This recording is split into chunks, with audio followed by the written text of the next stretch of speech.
রে জোগালির ঘরের জোগালিরা, এই জোগালির ঘরের জোগালিরা, আমরা প্রবাস আইলে লাগে 5 লাখ টাকা, আর অন্য অন্য কান্ট্রির লোকের আইলে লাগে হইলো 1.5 লাখ টাকা, 1 লাখ টাকা দিয়ে প্রবাস আই।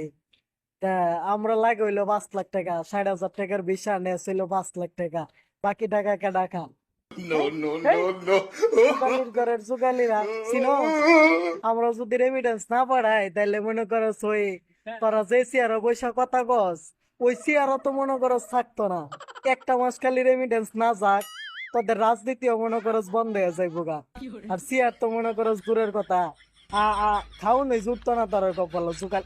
হেই, জোগালির ঘরের জোগালিরা, খাওয়ানো জুটতো না জোগালির ঘরের জোগালিরা। প্রবাসীরা যদি রেমিটেন্স বন্ধ করে দেয়, রাজনীতি সুদাই বাড়াইছ, আগে রাজনীতি শিখবি, পরে রাজনীতি করবি। জোগালির ঘর চিনো? একটা কথা মনে রাখ, প্রবাসী ভাইরা যদি 1 মাস রেমিটেন্স বন্ধ করে দেয়, তোদের মনে করো বাংলার জমিনে ঠাই হবে না।